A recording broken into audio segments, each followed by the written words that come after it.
I've often been asked whether, when I was among the Azande, I got to accept their ideas about witchcraft. I suppose you can say I accepted them. I had no choice. In my own culture, I rejected Zande notions of witchcraft.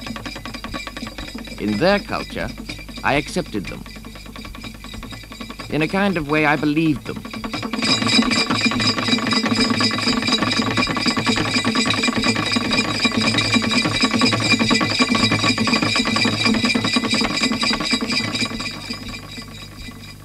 Those words were written by Edward Evans-Pritchard, one of the most famous of British anthropologists. In many ways, his background was one of privilege, certainly as far as his education was concerned. Born in 1902, he went to the English public school Winchester and then up to Oxford.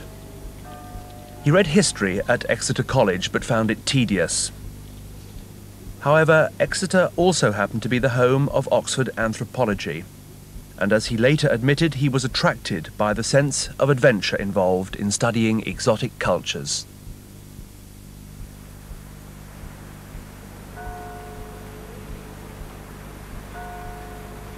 Evans-Pritchard's experience of life among cultures very different from his own was to produce a finer understanding of apparently irrational behaviour and ideas. But the anthropology being taught in his day was still largely that of a subject that thought of itself as a science. Students were asking what certain social institutions did in order to find out how a society worked. Evans-Pritchard was remarkable for focusing his attention on the mental lives of those cultures that anthropologists go off and study. He ended up examining their beliefs and ideas, and not just as isolated examples of some kind of pre-logical thinking, but as entire systems of thought. And the results were startling. He was sure that it was a mistake to treat the thinking of other societies, let's call them primitives or tribes, as if they were different from us because they were making a mistake, because they hadn't got it right, and because perhaps their mental functions weren't so developed as ours, or because their emotions got in the way so much that they couldn't think straight. So he was sure that there was a different solution and a different explanation of why they have different beliefs than we have. Where students went and who they studied were strongly influenced by the colonial interests of the day. In the colonies, you could expect hospitality and some support, and rely on administrators and some of the natives to speak your own language. Anthropologists from France, Germany, America and Britain tended to go to parts of the world where their own nationality was represented. But that colonial presence wasn't always as useful as it might be, for the budding anthropologist had to deal with the type of men who represented those colonial, commercial or missionary interests. And they weren't always as sensitive to native culture as they might have been, especially in the area that Evans-Pritchard was encouraged to study. I never much cared for nor admired the administrators in the northern Sudan as much as they admired themselves. There was too much Gordon halo round their heads and too much of the overgrown schoolboy about them, the rowing blue and the president of the junior common room type. The Sudan was described as the country of blacks governed by blues. In my day, the officials, when I first went to the south, were of a very different type and lived in different circumstances. I came to know several of these men very well and liked and respected them, and they accepted me, which they need not have done if they hadn't wanted to. With a large colonial presence in Africa, it was natural that British anthropologists should expect to go and study there. For Evans-Pritchard, the peoples of the Nile Basin and the Sudan were a logical choice.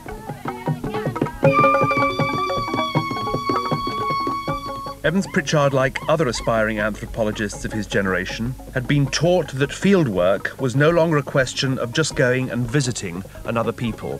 It involved living with them, sharing their lives, speaking their language, and generally learning their culture. The mundane details of everyday life were as important as the dramatic and the ceremonial. In 1926, Evans-Pritchard was ready to start his own fieldwork. It was, in fact, the first intensive field study of an African people by a trained anthropologist. people he came to study were the Azandi, who still live here in remote and scattered homesteads in a wide region that spans Zaire, the Central African Republic, and the Sudan. Early on, Evans-Pritchard realised that the only way to get inside Zandi's social life was to live among the people. So he had himself a house built just like this. He intended from the start to live as far as possible as the Zandi did. But part of the achievement of field work in his day was actually getting to where you intended to work. Students of today may not realize that in 1926 it took a long time to reach the place to which one wanted to go. A week by train and ship to Egypt, several days by train and boat to Khartoum, then 10 days by paddle steamer up the Nile, and finally a 3-week trek by foot to the heart of Sudanese Zandiland. In all, it took some 7 weeks. He spent about 20 months among the Azandi, and very little escaped his attention. The layout of their villages and the distribution of the clans, the way they cultivated and prepared their food, their social organisation, their amorous adventures, the raids they made on neighbouring tribes, and the stories they told each other.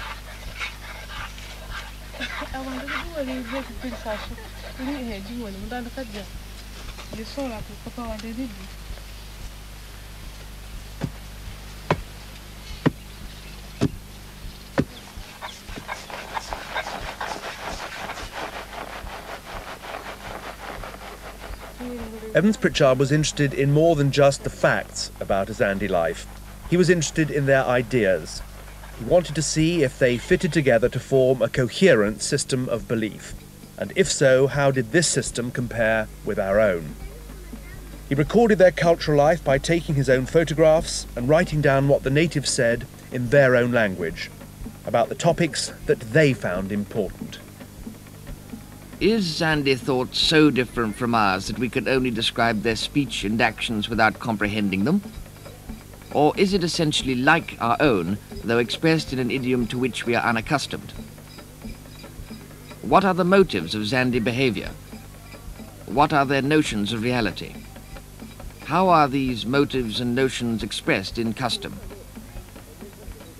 I've tried to keep these major sociological problems always before me so that my account may be a description rather than a bare record of fact.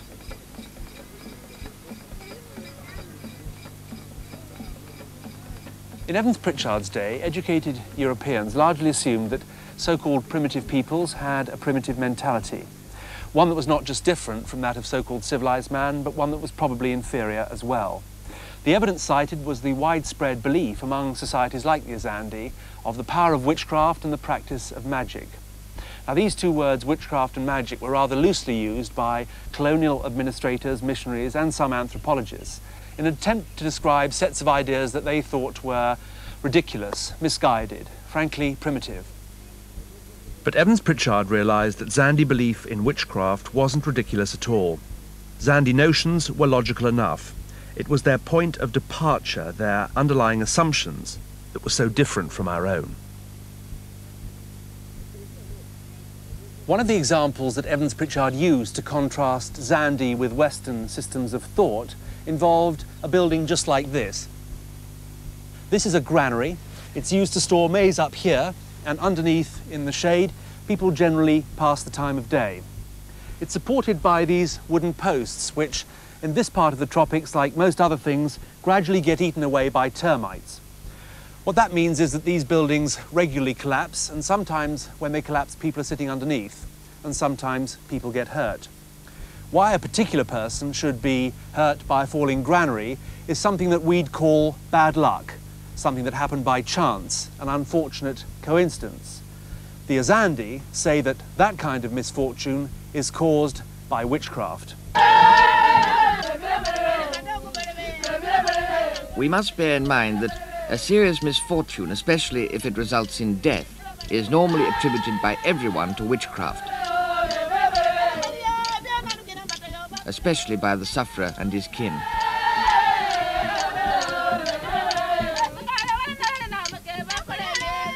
It is in connection with death that Zandi belief in witchcraft is most coherent and is most intelligible to us. for it is death that answers the riddle of mystical beliefs.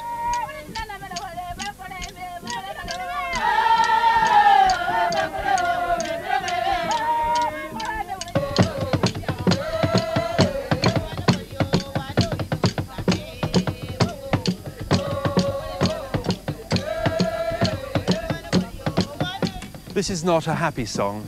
The words say, "You are dead, I must cry, I will not see you again." Last night in this village, a young woman of about 30 died. She's being mourned by her friends and relatives. Apparently she'd been ill for some time. She had the obvious signs and symptoms of some undiagnosed disease. But people here aren't happy with that explanation on its own. They say that something else was involved. They say she was bewitched. I had no difficulty in discovering what Azande think about witchcraft, nor observing what they do to combat it. These ideas and actions are on the surface of their life and are accessible to anyone who lives for a few weeks in their homesteads. Every Zande is an authority on witchcraft. Mangu, witchcraft, was one of the first words I heard in Zandeland, and I heard it uttered day by day throughout the months. It was soon clear that if I could gain a full understanding of the meaning of this word, I should have the key to Zande philosophy.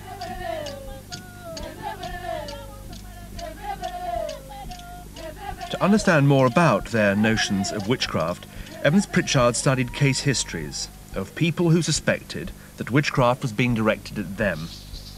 The only source of witchcraft the Zande recognised was other human beings.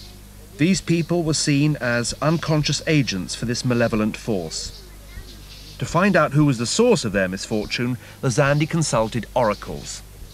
These were procedures which enabled them to get answers to those nagging suspicions involving witchcraft.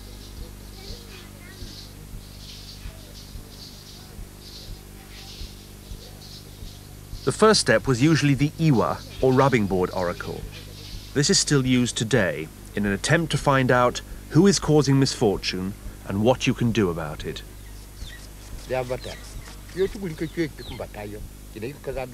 Guguda has a sick mother, and he's come to consult the oracle. But before looking into the cause of the illness, the diviner first wanted to establish why a white film crew was in Zandeland in the first place. Was this likely to be the source of any future witchcraft?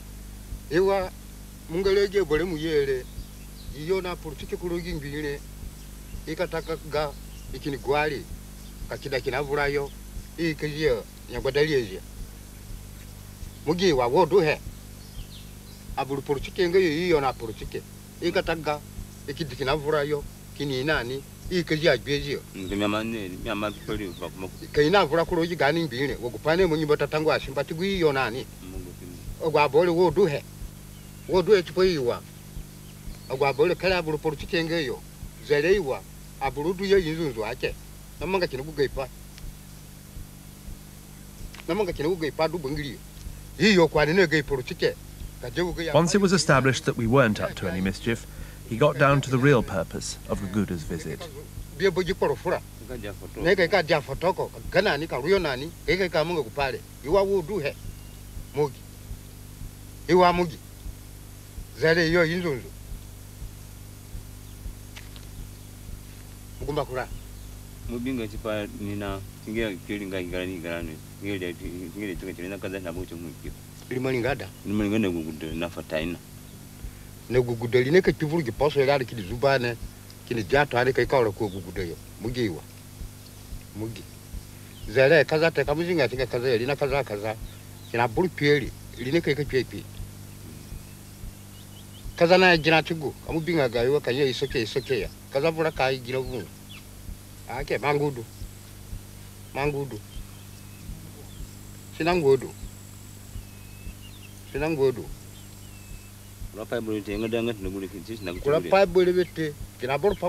Evans-Pritchard found that the world of Zande ideas was beginning to make sense by following up case histories just like Guguda's.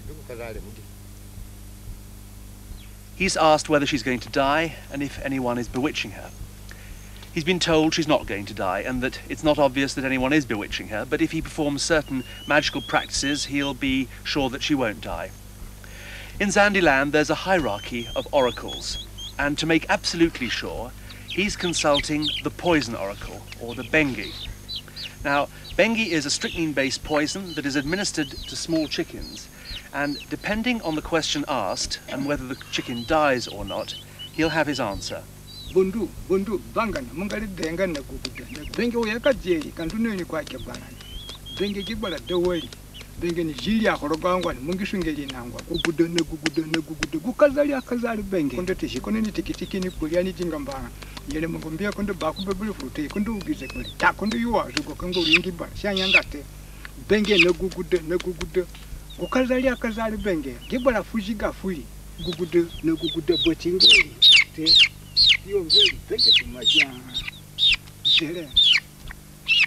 Bochingeli kwa kibala. Kale bengi tumaja. Himichi uno guguli kondo lingi ba.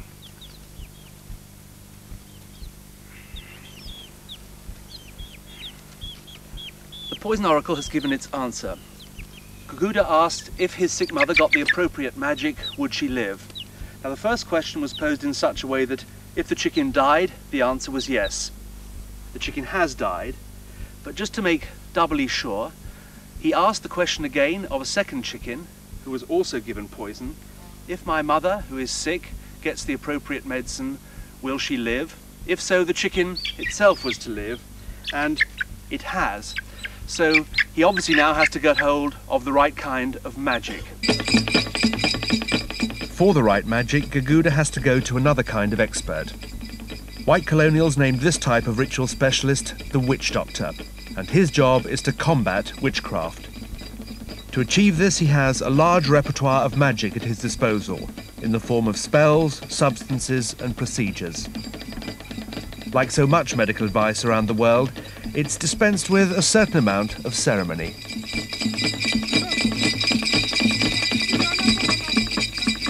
The Azande witch doctor is both diviner and magician.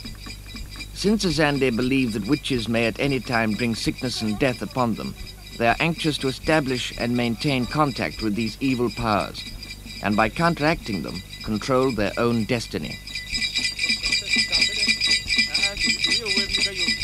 Azande believe that witches can injure them by virtue of an inherent quality. A witch performs no rite, utters no spell, and possesses no medicines. An act of witchcraft is a psychic act. Azande believe that witchcraft is a substance in the bodies of witches. It has been described to me as an oval blackish swelling or bag attached to the edge of the liver. They say when people cut open the belly, they have only to pierce it, and witchcraft substance bursts through with a pop. Azande need not live in continual dread of witchcraft, since they can enter into relations with it, and therefore control it by means of oracles and magic. By oracles, they can foresee the future dispositions of witchcraft and change them before they develop. By magic, they can guard themselves against witchcraft and destroy it. The witch doctor is an important person in Zandi society. He is called on to locate and combat the ever-present menace of witchcraft. And it's his magic that gives him the power to see the evil intentions of others.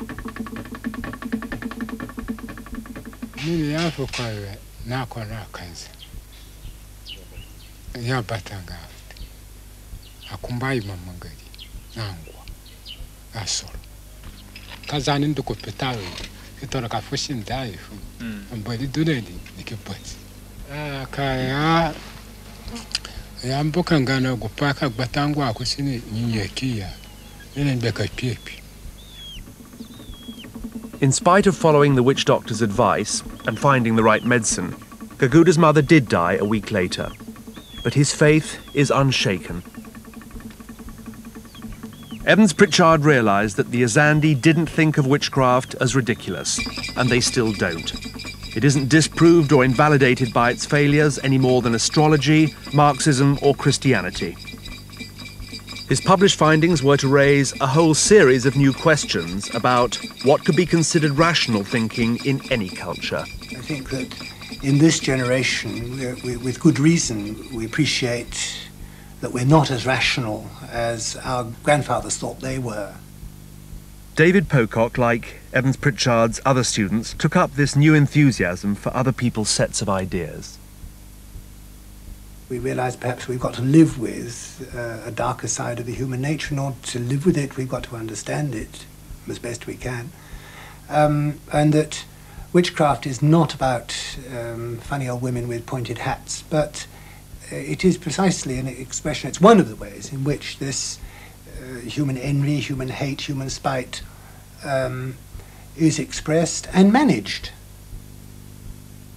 Before Evans-Pritchard started the field of African studies of religion, anchoring all the religious beliefs in the social life of the people, there wasn't any study of African religions. There was mythology, and there was odd beliefs, and there was fetishism and magic and such like, but there was nobody had ever thought that you could take the metaphysical ideas of African people, which were not written down, and treat them with the same seriousness and same philosophical in questioning as you might the ideas of a great religion, of one of the world religions. So this was revolutionary. Having discovered that witchcraft was a practical way of organising life for the Azande, Evans-Pritchard even tried running some of his own affairs in the field along the lines of Zande beliefs. If I wanted to go on a journey, for instance, no one would willingly accompany me unless I was able to produce a verdict of the poison oracle that witchcraft did not threaten our project.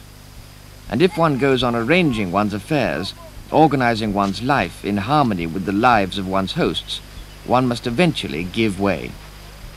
If one must act as though one believed, one ends in believing as one acts.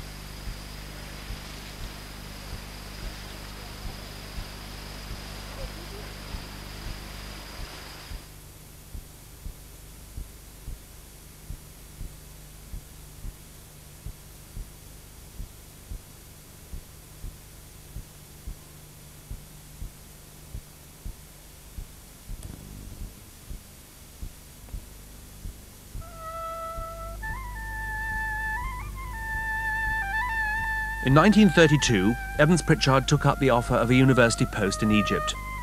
He was becoming an expert field worker, but because of a personality clash with his former professor Malinowski at the London School of Economics, he found it difficult to get a teaching job back home. Whilst here, he was developing a great interest in Arab culture, an enthusiasm that remained with him all his life. I never got on with Malinowski, so on my return to England, I found myself barred from the London School of Economics, and such was Malinowski's influence, it appeared, from anywhere else. However, I was appointed to a chair in philosophy and sociology in the Fuad I University in Cairo. This gave me a chance, in addition to gaining teaching experience, to improve my Arabic. In Cairo, Evans-Pritchard took a long, hard look at a topic at the centre of anthropological attention: primitive mentality. To formulate his new ideas, he looked at the history of human thought. For a university unaccustomed to anthropology, the lectures he gave must have seemed particularly ambitious. It was quite a good time to be away from England, because Malinowski was holding court, and it was probably difficult to get new ideas heard. Malinowski had never been particularly impressed with how much history could contribute to anthropology. Evans-Pritchard, who trained as a historian, was. And whilst he was out here, he was particularly interested in one branch of history, the history of ideas. He'd realized that the sorts of problems that had interested anthropologists had interested other thinkers long before.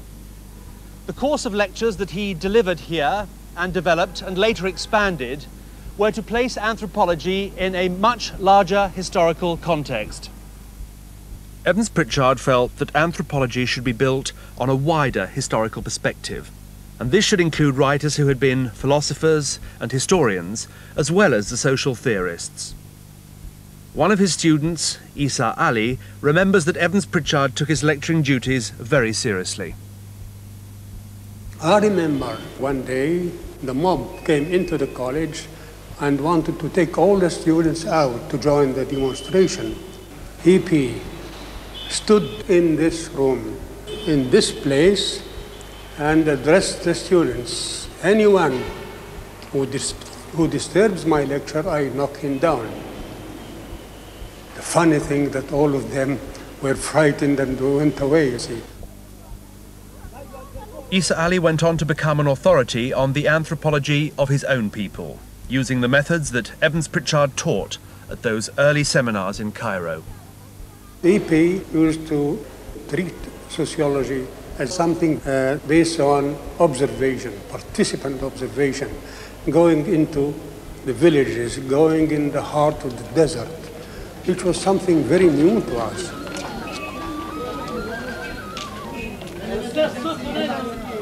By now, Evans-Pritchard was becoming well accustomed to Arab life. He relished the idea of immersing himself in another culture, and his experience as an anthropologist enabled him to enter these new social worlds with a keen eye and a genuine interest. He was indulging this interest in Islamic culture by making journeys out into the desert.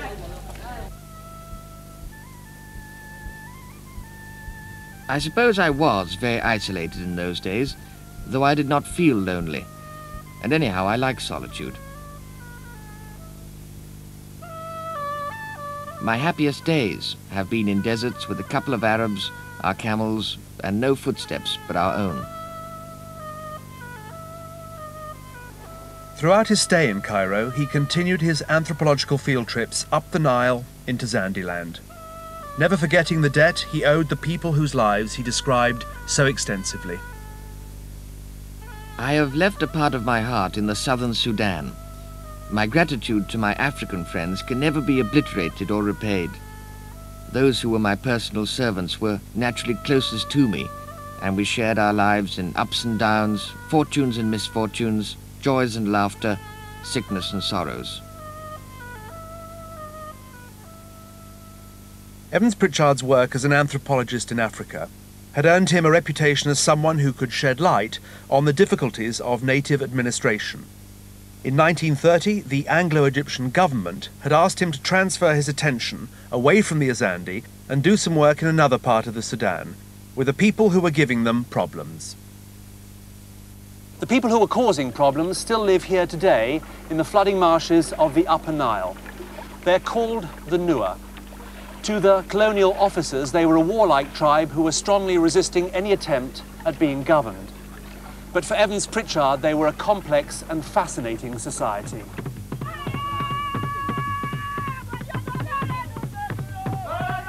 Nuer are very prone to fighting. People are frequently killed. Indeed, it is rare that one sees a senior man who does not show marks of club or spear. A Nuer will at once fight if he considers that he has been insulted, and they are very sensitive and easily take offense. Perhaps the most dramatic factor in all this was that the district commissioner in Western Nuer was killed. This was in 1928, deliberately assassinated by the Nuer with some kind of plot which was cooked up at the time, and that the government wished to gain control by what in fact were punitive expeditions, patrols of troops sent in. They bombed the Nuer from the air, not very effectively. They didn't bomb the people, they bombed their cattle, which is regarded, and probably rightly regarded, as the quickest way to a Nuer reaction. And there were, some people could regard it, and perhaps do regard it, as a very repressive kind of policy, but this in fact was what was happening.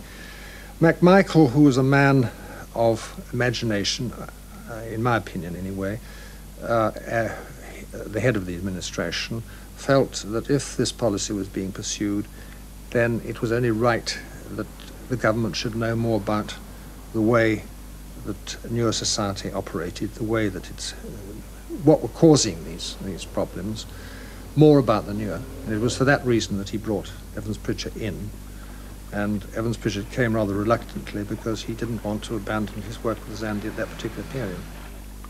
In the only surviving recording of his voice, made late in his life, Evans-Pritchard recalled some aspects of his experiences as an anthropologist among the Nuer. Government were more or less at war with the Nuer at the time, and I was dumped down there among them, and there was no grammar, no dictionary, no interpreter, and one just had to do the best one could to make friends with them. And how do you go about doing that, you may ask? I was all by myself. I had no police, I had no soldiers or anything. The Nuer saw that, being intelligent and charitable people, that I was all alone and helpless, and they just accepted me as a guest. It took me some months to learn the language adequately. I learned usually through the children. I used to go out fishing with their little sons and so on. And if the children accept you, sooner or later their parents will accept you too. And the Nuer slowly came along bit by bit to my tent and used to come and talk to me, and I think they regarded me as rather an oddity, really. I mean, I was living in the very center of their cattle camps, or their villages, and they got used to me. I lived right in the middle of them, you see. Nothing which went on could have been missed by me, because I was one of them, really.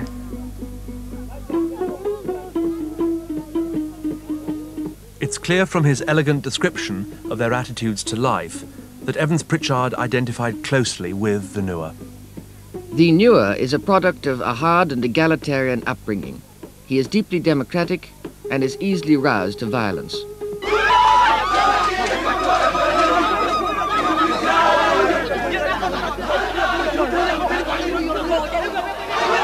His turbulent spirit finds any restraint irksome, and no man recognizes a superior.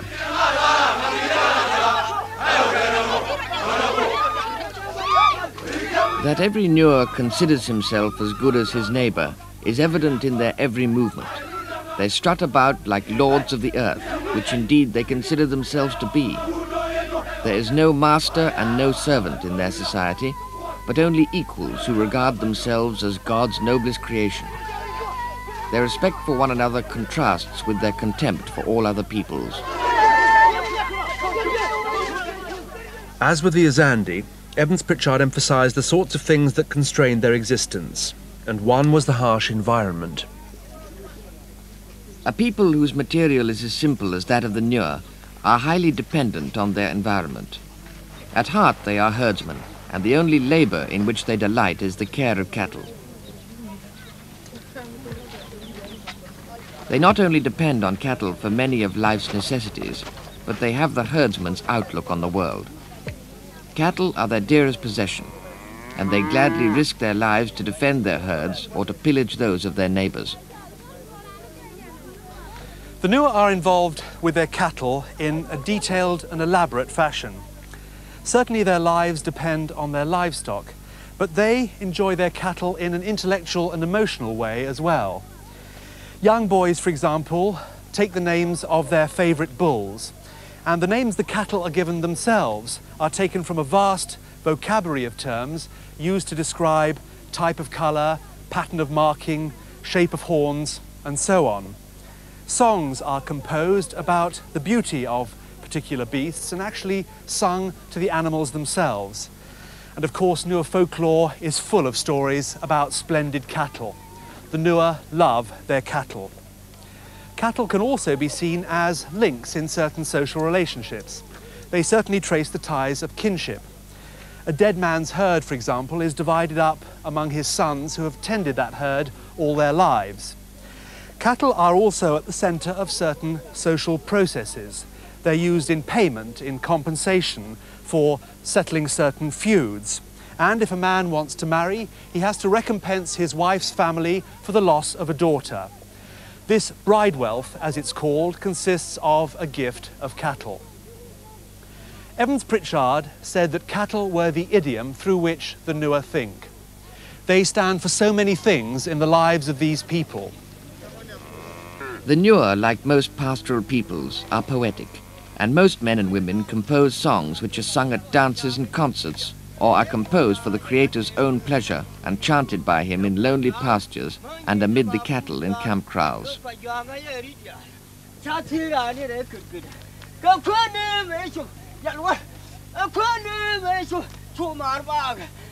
When they feel happy, youths break into song, praising their kinsmen, sweethearts and cattle wherever they may be.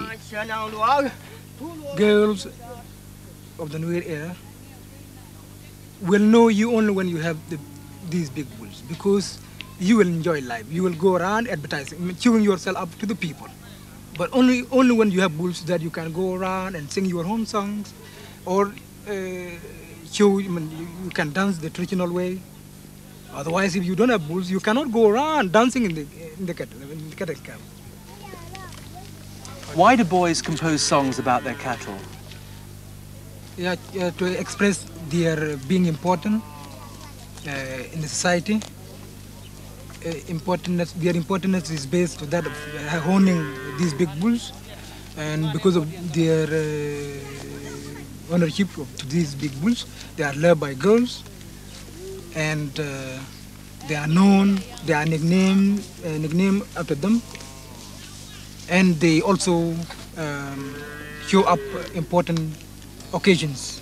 Now, you mentioned that a boy gets his bull name and his bull when he's marked. Are you referring to these scars on your forehead? Yes, indeed. What do they mean? To Nuer, they are called gar, meaning that I'm a man. I'm now free from boyhood, but I'm a man now. As a man, I'm entitled to be killed by animicide, and I'm entitled to marry now a girl, or to be loved by a girl, or to own a big bull. This is what it means to Nuer life. I cannot easily fear you because I'm a man nowadays. Simon, do you remember your bull song? Yeah. Can you sing it?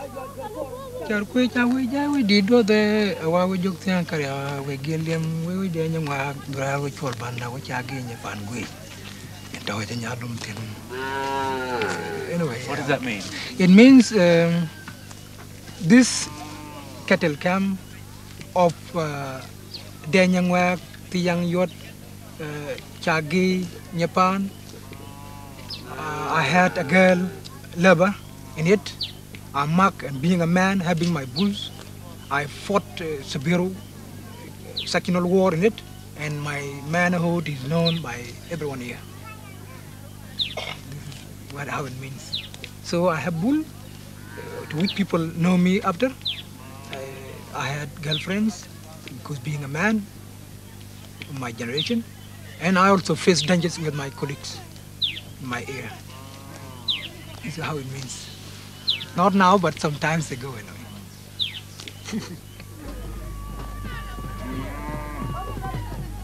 Evans-Pritchard's first study focused on the political organisation of Nuer society.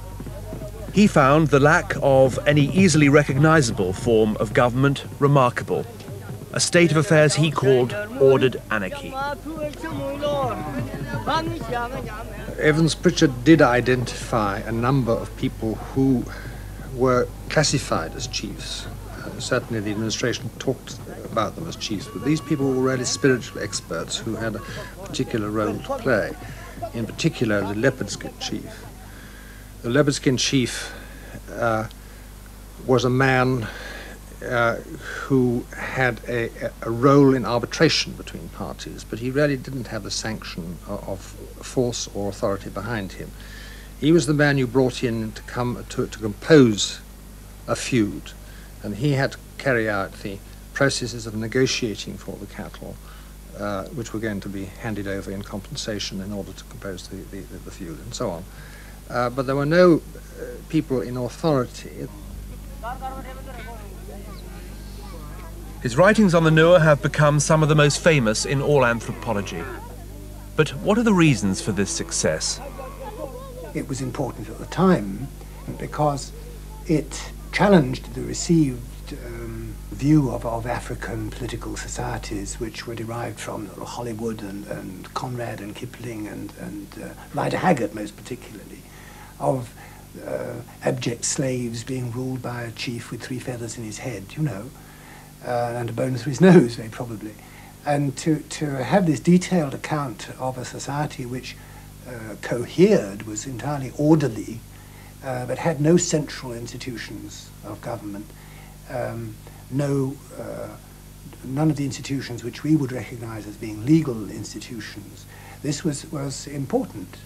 And of course it was, to the extent that the lesson was taken by people in the Sudan political service and perhaps in the East Africa in the colonial service, this, one hopes, may have been a bit beneficial to the people who were being governed, because it meant that they would have a new look at some of the rather naive notions they had about indirect government.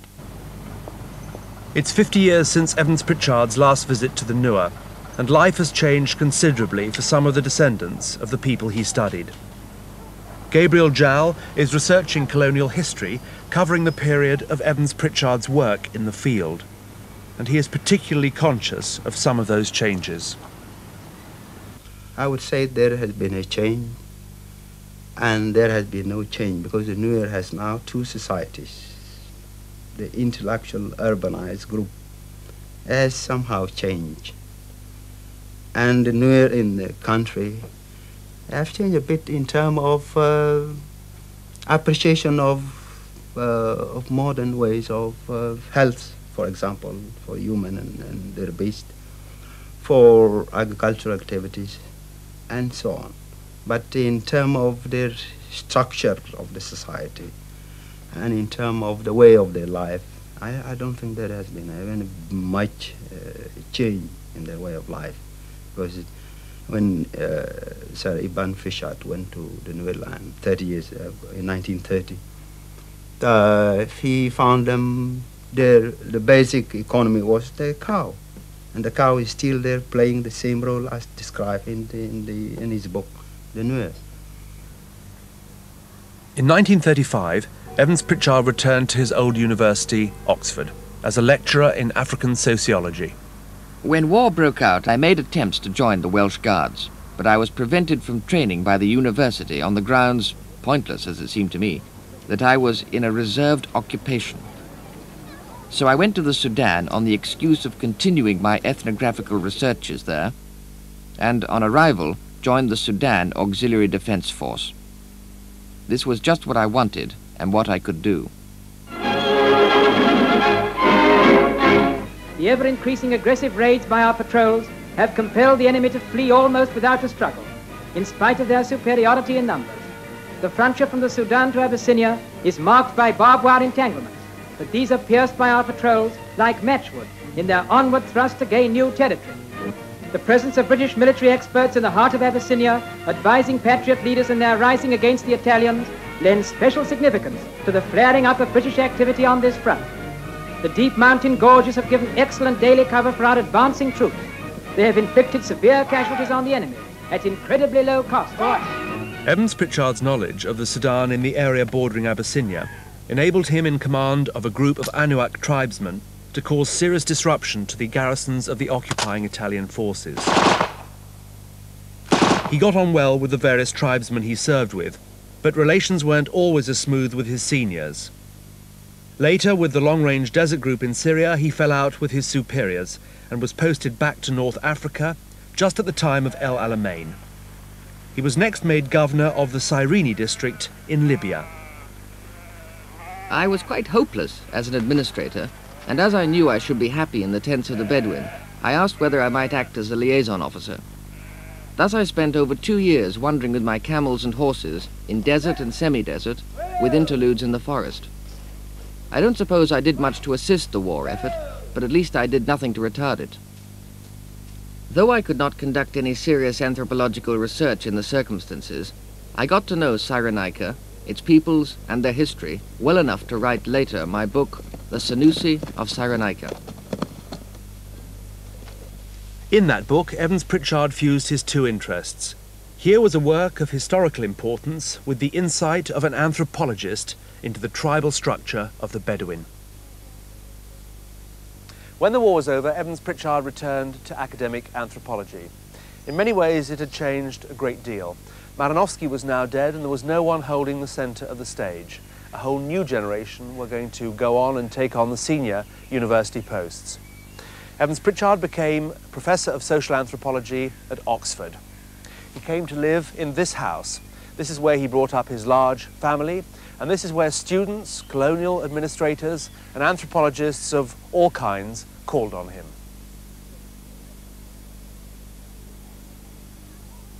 In the post-war years, Oxford, under Evans-Pritchard, developed a reputation for excellence as a centre for anthropological studies. As with Boas and Malinowski, his students went out to study cultures all over the world, and then on to fill senior teaching posts themselves.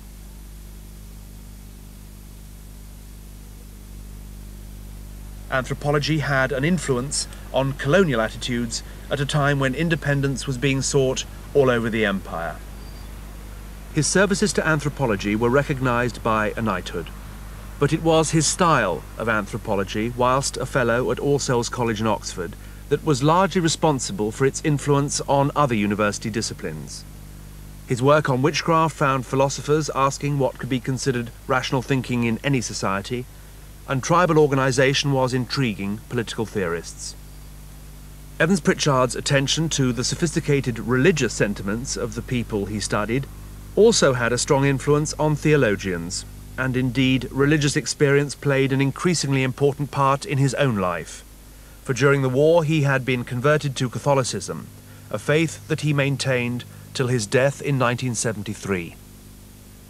I think was his genius as an anthropologist was that by opening himself to people, the Nuer, the Zandi, whoever, by letting them talk, by letting his view of what made their society tick or whatever assume some authority, he shifted authority from the scientific anthropologist to the native in the field, so that the object of study now became the authority on itself, and the anthropologist became ideally a translator, an interpreter. The study of human social life has come a long way since Walter Baldwin Spencer searched for the origins of his own society among the Australian Aborigines. Anthropology nowadays doesn't waste time on speculative theories about how societies evolved, but following Spencer's example, it does at least go out into the field for its own facts. Franz Boas in America emphasized that good anthropology depended on systematically collecting every aspect of a culture and understanding it through its own language.